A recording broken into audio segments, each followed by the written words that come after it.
À Panem 360, nous sommes avec Mathieu Lussier, directeur artistique et chef principal d'Arion Orchestre Baroque.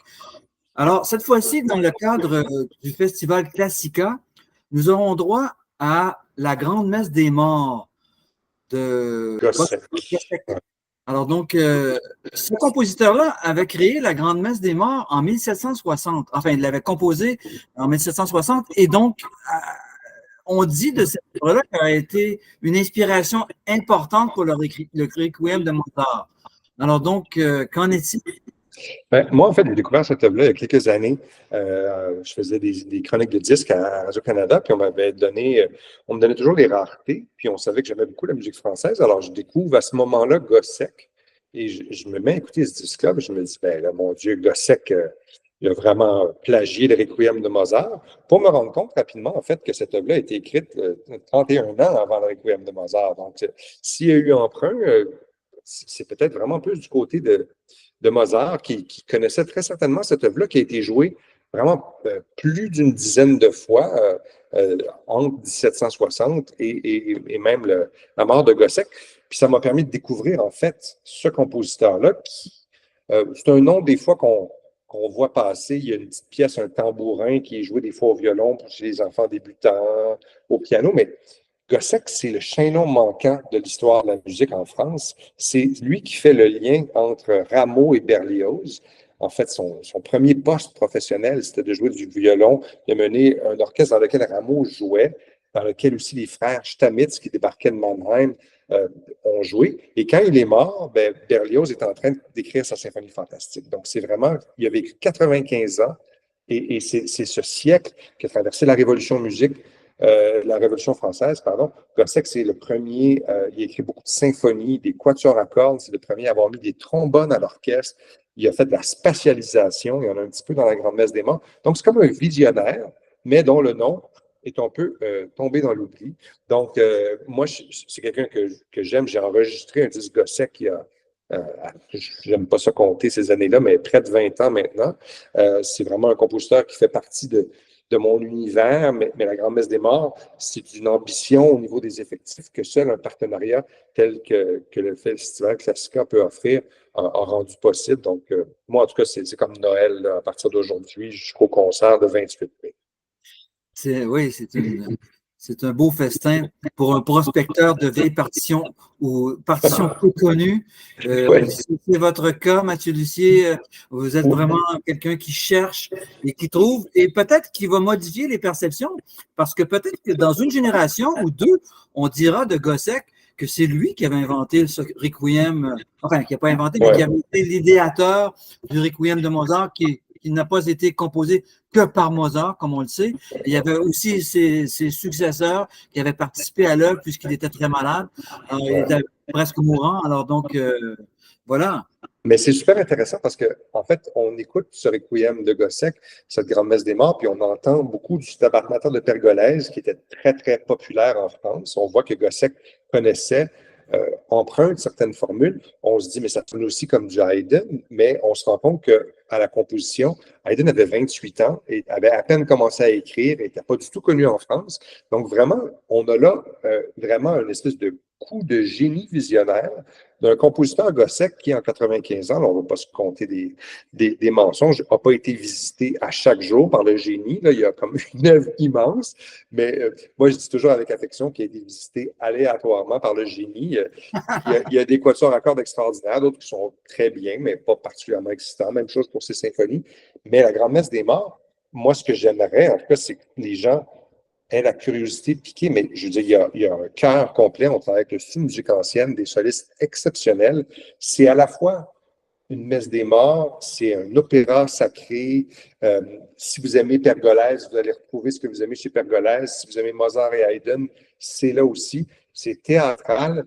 On n'est même pas certain pourquoi Gossec a écrit ça. On pense que c'est peut-être d'abord et avant tout pour montrer ce qu'il savait faire dans le genre. Et donc, c'est comme un showpiece. Puis c'est jamais fait, je pense que ça n'a jamais été fait au Canada. Je n'ai pas vérifié, mais ça me surprendrait que ça ait été fait au Canada. Donc, ça serait, en tout cas, Je sais qu'il y a plein de choses la semaine prochaine à Montréal, là, mais si les gens ont envie de se réfugier, dans la salle Claude-Champagne, qui, oui, il faut peut-être monter la côte, mais c'est une salle exceptionnelle pour l'acoustique, pour la musique. Je ne suis pas objectif, j'enseigne à la Faculté de musique de l'Université de Montréal, là, mais c'est une salle merveilleuse, climatisée. Je dis ça comme ça. Alors, en tout cas, moi, je suis ravi de faire ça avec Arion, avec le SMAM, puis on a des solistes. Je sors de répétition, là, on a commencé ce matin, puis c'est emballant. Oui, le Studio de musique ancienne de Montréal aussi est impliqué dans ce programme. Alors, parlez-nous, Mathieu Lussier, de cette interaction entre Arion et le SMAM dans le contexte de ce projet-là. Ben, en fait, ça fait des années que le SMAM et Arion travaillent ensemble parce que il y a une parenté. On est les deux plus anciens organismes de musique ancienne à Montréal. Je veux dire, Arion fait des saisons où on veut faire de la musique chorale. On pourrait très bien se dire, ben, on va fonder un chœur, mais je veux dire, il y en a des chœurs et il y a ce chœur-là qui est dédié à ce répertoire-là, qui est d'un niveau vraiment extraordinaire. Donc, pour nous, c'est toujours naturel de s'associer pour faire ces choses-là. Et donc, quand Marc Boucher m'a invité à faire cette messe des morts de Gossec, bien, pour le chœur, j'avais envie qu'on poursuive le travail qu'on a fait. Par exemple, au mois de mars dernier, on avait fait une production justement le Requiem de Mozart, des motets de François Giroud. Donc, on est vraiment dans cette veine-là de ce style de musique-là. On a commencé un travail en mars qu'on va pouvoir juste poursuivre ensemble pour la Grande Messe des Morts de Gossec. Puisque ça a été composé 30 ans avant, ou 31 ans avant le Requiem de Mozart, peut-on considérer cette œuvre-là plus classique ou encore ça reste encore dans l'esprit baroque d'après vous? C'est très certainement une œuvre classique. Là. Je veux dire, c'est toujours difficile. C'est des étiquettes qui nous aident à nous repérer, mais on sent on est tout à fait en musique classique, ce qui est d'autant plus fascinant parce que Rameau était même pas mort quand ça a été écrit. Donc, les Français sont restés très, très longtemps dans la musique baroque, puis sont passés dans une musique classique qui tombait sur le romantique. Il y a des moments du Requiem de Gossec, on croit entendre le Requiem de Fauré aussi. On voit qu'il y a vraiment des formules là, qui ont fait leur apparition là.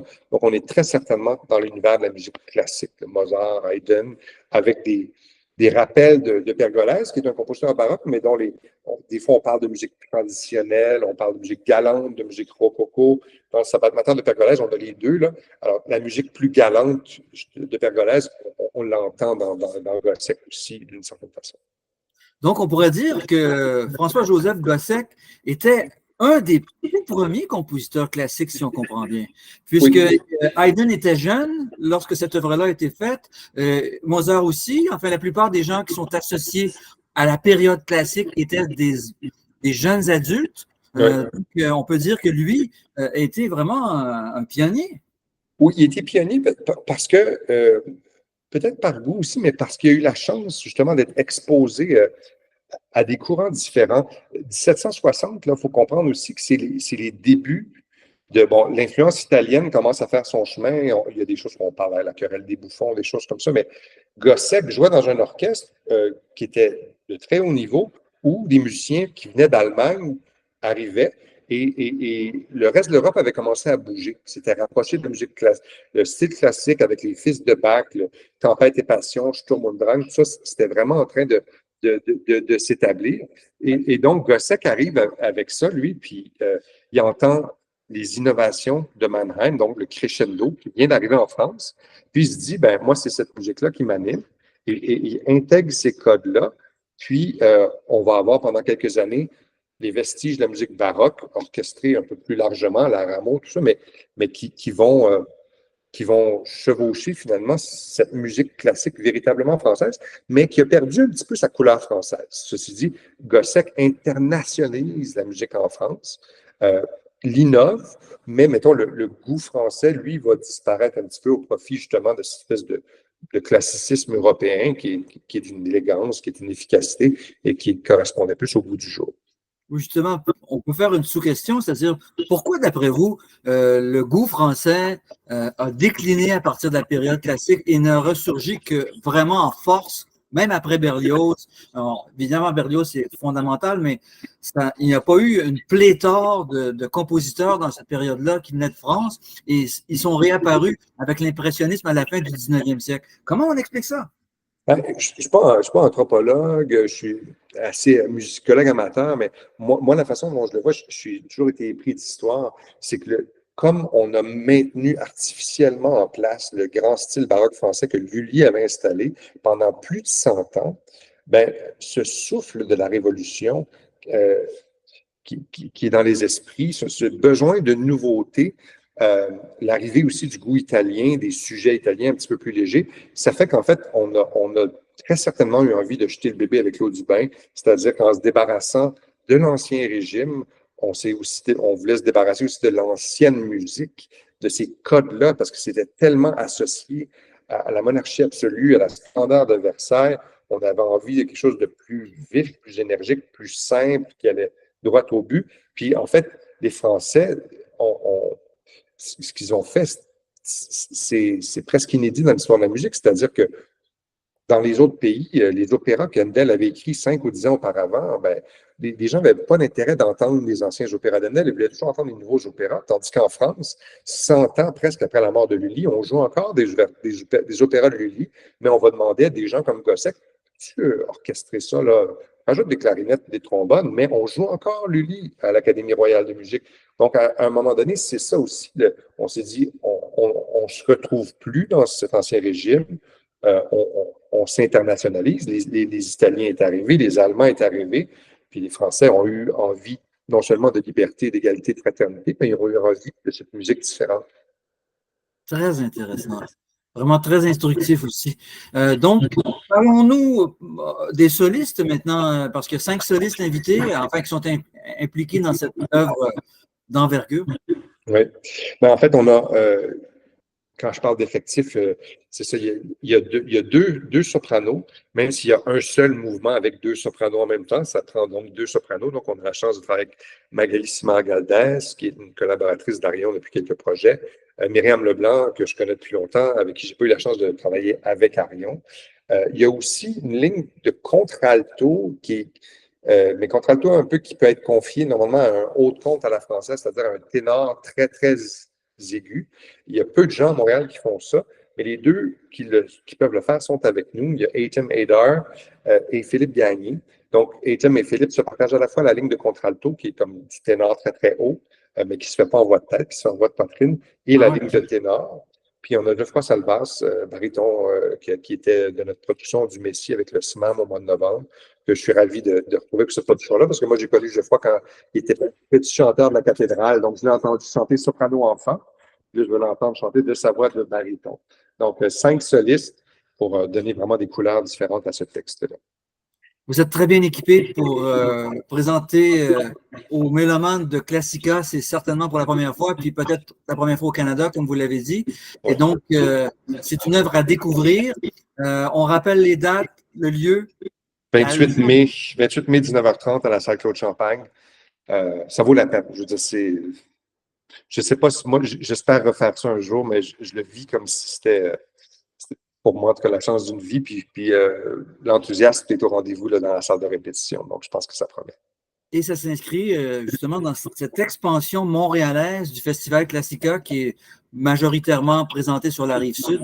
Autrefois, c'était presque intégralement, mais maintenant, il y a de plus en plus de programmes dans l'île. Oui, c'est ça. Ça permet à tout le monde de goûter aux moyens que le Festival Classica offre aux artistes d'ici. Mathieu Lucier, directeur artistique et chef principal d'Arion Orchestre Baroque. Merci beaucoup. Merci, Alain.